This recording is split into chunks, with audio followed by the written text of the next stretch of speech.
Well, I'm going to do this right now. The title of the video for the 24th of October is It's About Loving, Not Being Right. I just returned from the Methodist Church I've been attending since June. This month, the two meetings were combined into one. Once again, two ladies sit behind me that were part of the late service. And once again, they try to convert me to their narrow-minded belief system. All my life, at least since my teenage years, I have explored religion and spirituality. Long ago, I came to the conclusion that the problem with religion was that it built walls, separating people from each other because of differing beliefs and perspectives. Being right is ego-driven, as I see it. Being loving is spirit-led. Remember, we were taught, at least I was, that it's easy to love those who agree with you. The challenge is to love those who differ. Religion is a self-righteous enterprise created not by the real God, but by the imposter. Will we wake up and let go of our need to be the only right ones? If not, we will continue to co-create the mess we experience on Earth. If I sound a bit frustrated as I read that, you're absolutely right. Because as I said, I have tried for a long time to build walls. I'm going to the Methodist Church now. I also go to a metaphysical group on Sunday nights. I was going to 3 services on Sunday before they combined the early and the late service into one service in the middle of the 2, preventing me from doing 2 on Sunday morning. I was attending till about a month or so ago the Messianic Jewish synagogue. I have gone to Hindu services, Buddhist services.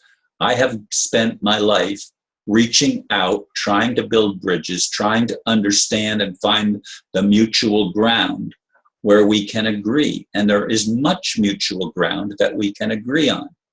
The problem is we don't look for things, the ego does not look for things that are agreeable.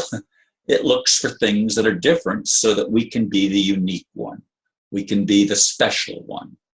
And this is the problem that has been engendered into our mindset, that and it's enabled the cabal and the evil entities that are not God but pretend to be God to run roughshod over human rights, human decency, that which would build us up rather than tear us apart.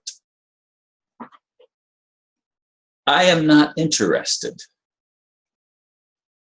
in a God that has an ego that's so massive that says I'm the only way. There's no way that you can come to me but this way. This is the only true truth. This is the only true religion. There's only one truth to me. Love is truth. But love, again, builds up, does not tear down. If there's something that has to be torn down, it's the ideology of egocentricity, the ideology of my way is the only way, my way or the highway.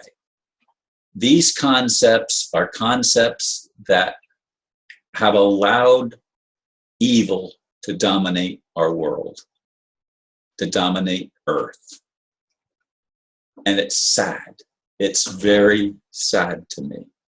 I'd like the real God, the real creator, to stand up and do something to stop the insanity, and it is insane, of the current system, where we have Buddhists fighting Hindus, and where we have Christians fighting Muslims, where we have Jews fighting everybody.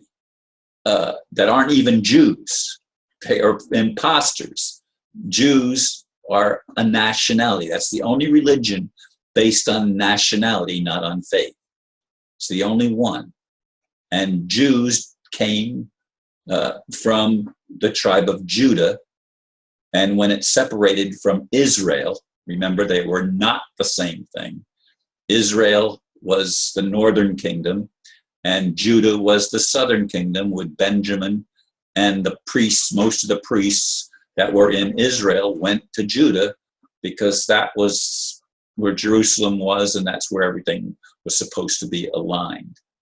But all of this religion, including Hinduism, which is the oldest of the religions, I believe, even that with its caste system is a fake religion. Anything that separates and divides and creates a superior class and an inferior class is an anomaly, yet it's an anomaly that is prevalent on this planet. And it's what has made this planet a warlike place. This is not how it was meant to be.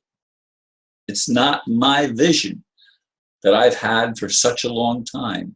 That my vision, having that vision, it breaks my heart to see us falling short of the basic understanding, the basic principles that have been given to us in all religions. You know, Islam initially loved people of the book. They loved Christians and Jews because they saw them as brothers and sisters.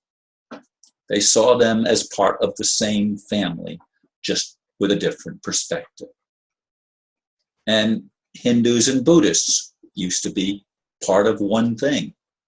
And the Buddhists developed another perspective. To me, it's a little bit higher perspective than the caste system of Hinduism. But there's truth in all of these, folks. That's the message that I'm trying to get across.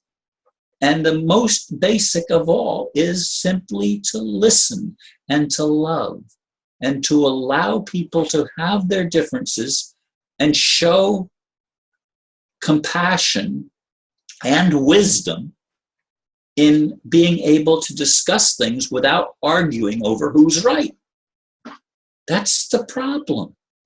When we go into that mentality, we fall off course. We are led astray into that which destroys rather than that which creates. What kind of a world do you want? Do you want a world that works? Or do you want to continue to uphold the system in the world that has proven itself to anybody that's subjective that it doesn't work? It doesn't work to divide people. It doesn't work to have an elite group and a subhuman group. And actually, to me, the ones that claim elitehood are the ones that are subhuman. They're the ones that are demonic. It's pathetic how things have been reversed and turned upside down and inside out, and nothing is what it appears to be. We live in the land of the lie. When are we going to wake up and recognize the lie for what it is? When are we going to love one another as we were told, as we were taught? May I be the example as long as I have breath to try to build bridges and to tear down the walls that falsely divide us from each other. Thank you for listening, and may God help us by opening our hearts and our minds and our eyes to truth and to wisdom. Namaste.